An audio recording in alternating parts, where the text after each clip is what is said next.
Hi everyone who's been following my mixed media animations and my artistic journey on TikTok during this last almost 2 years now. And for those who don't know me, my name is Violetta and I'm a photographer, but I've been creating mixed media animations during this last 2 years. And it all started as a hobby, as something fun to do in my free time, but it kind of turned into a real job after the first couple of months of creating my animations and posting them on TikTok. And over time, I had the chance to work for so many amazing artists, and I even had the chance to work for some of the biggest music labels in the world, which is so crazy and completely unexpected. And yeah, during these last two years, I received so many messages from you asking me about my process, and I usually try to answer every comment individually. But today, I decided to make a longer video so you have everything in one place and easy to find. Today, I decided to focus on more technical part of creating mixed media animations, and I'm planning on creating a mini tutorial. And yeah, I want to show you my process. I think it can be useful for you. And if you have any other question regarding any other aspect of creating mixed media animations or any other topic, just let me know. Actually, it took me a while to create this video, but right now I think that after 2 years of creating mixed media animations as a hobby and also professionally, I have more experience and more knowledge to share with you, and it feels like the right moment to make this kind of video. And everything was on. Everything was on.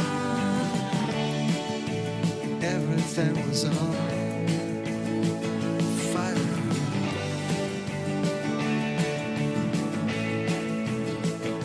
Fire.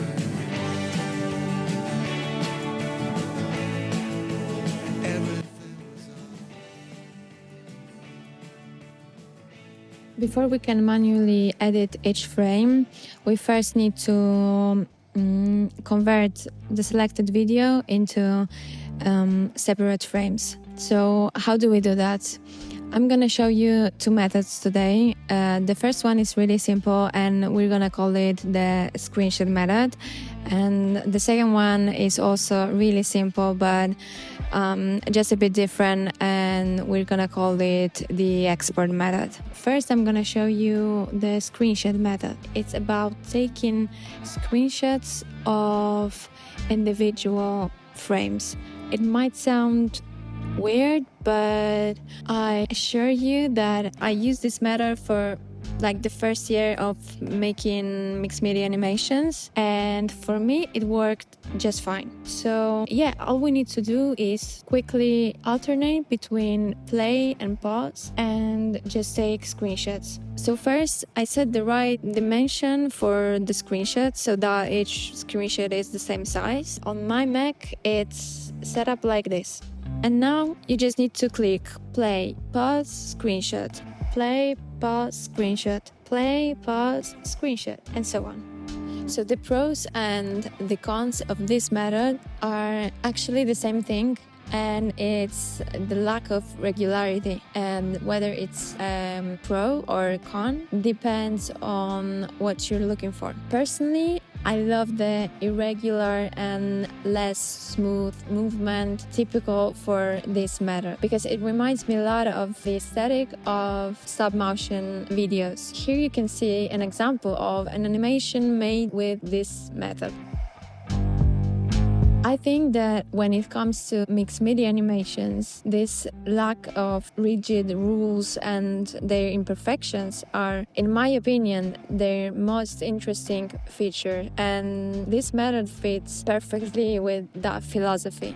The second method involves using an editing program, and in my case, it's gonna be Final Cut Pro, but you can definitely use any other video editing software you have.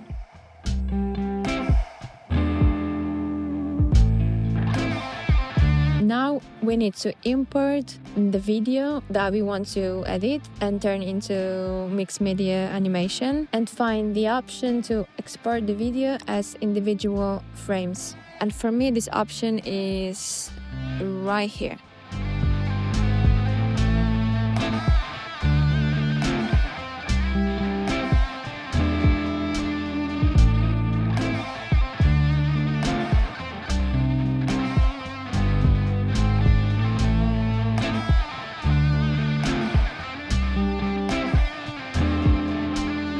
Now we just need to wait for the notification that the frames are ready. Yeah, so now we have this folder here with all the individual frames. I especially recommend this particular method for anyone who's working on an important commission and the client requires high quality animation and smooth movement.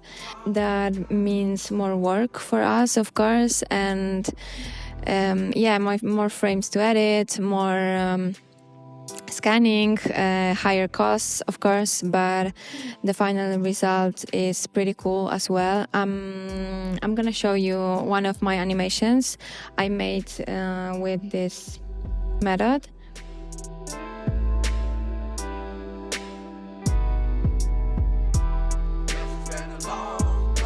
Now we already have our frames ready.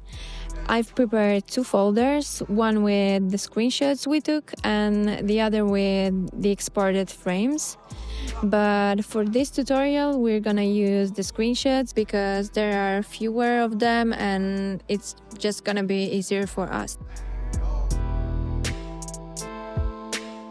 There are many ways to do it, and the best one is, in my opinion, the easiest one for you. So if you already have Photoshop and you know how to use it, go ahead and use it to create your files for printing. I, for example, use Keynote, which is very basic, but it works fine for me.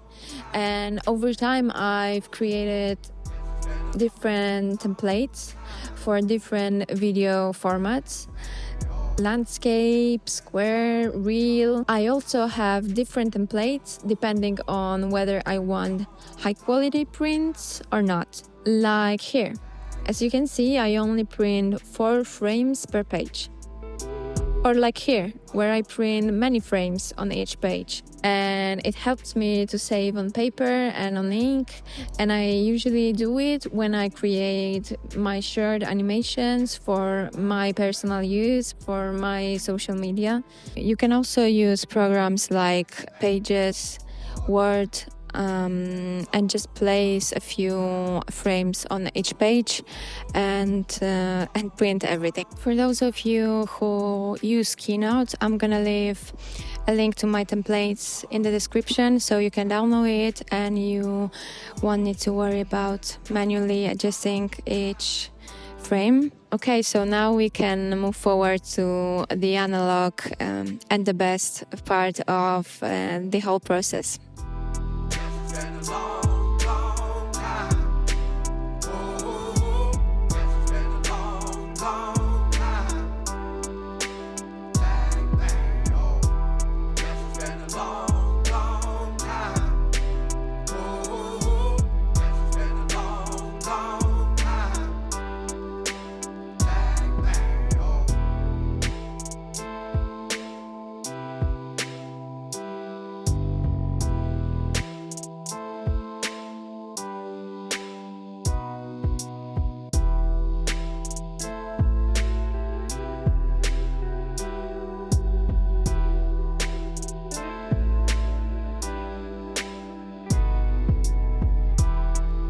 As I mentioned before, the best thing about mixed media animations is that there is no rule. Like, there is no right way or wrong way of doing things. So basically everything is correct as long as you like it, it works for you, and you're having fun doing it. Of course, there are many different techniques Like, for example, you can paint on the frames. You can destroy them. You can add additional elements like stickers, glitter. You can also make paper collage. But I won't focus too much on this today because I want this tutorial to be for beginners, and I don't want it to be too long. But if you're interested in my process in printing paper, I use my art supplies or any other thing. I have no secrets, of course, and you can just let me know in the comments, and I'm gonna create a separate video on that.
So for scanning, I simply scan each page.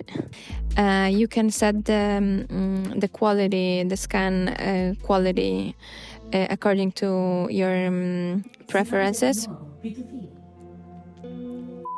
High quality scanning takes a lot of time usually, but it might be necessary when you work on something like music video for YouTube. I had the chance to work on the short film once, and it was intended for cinema, so big screens.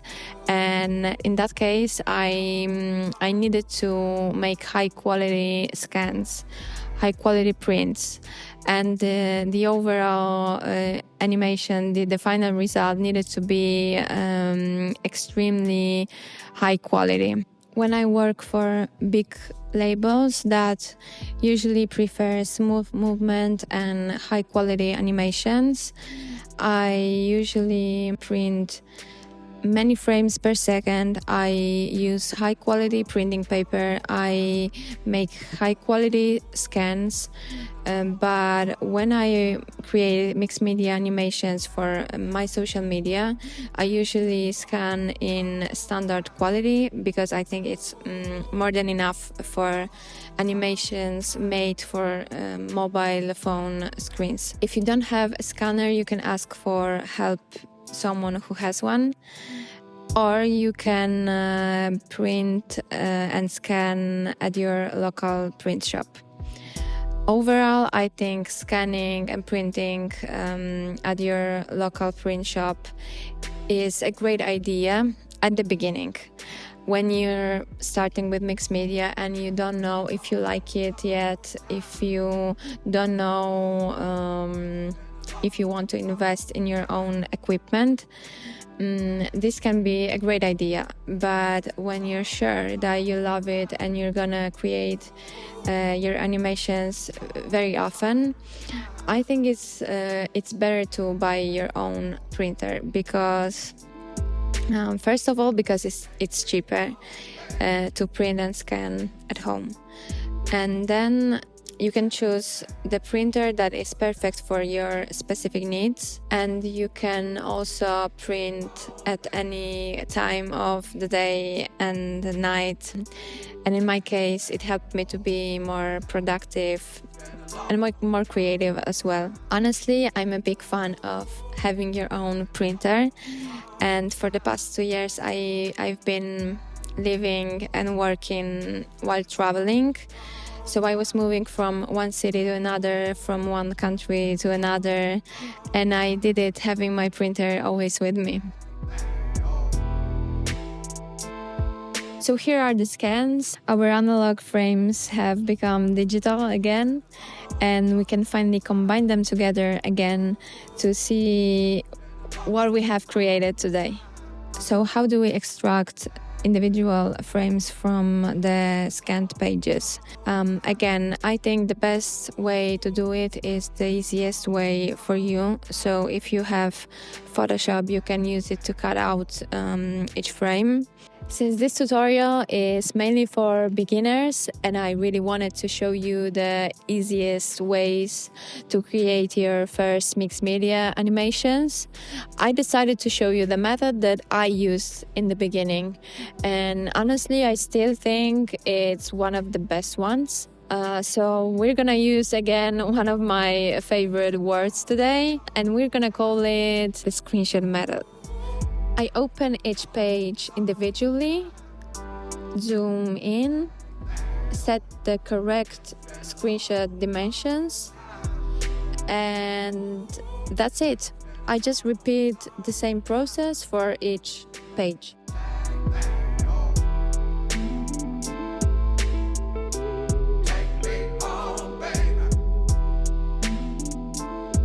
And finally, we import all the frames into the program we're using. And in my case, it's still Final Cut Pro. I select all the frames and set the duration. We could slow it down or even speed it up, but I think that these settings are perfect for this animation and create a very natural movement. Now the best part of the whole tutorial, we finally can see the final result. So yeah, this is the animation we created.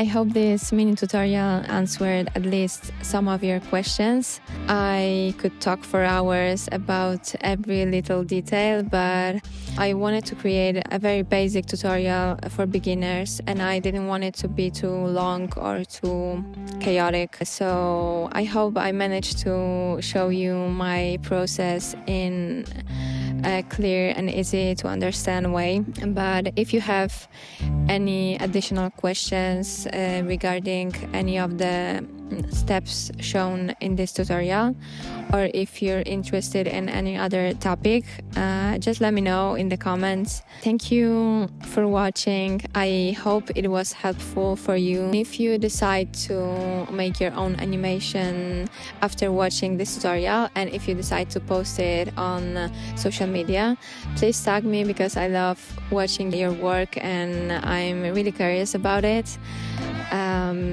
Thank you for watching.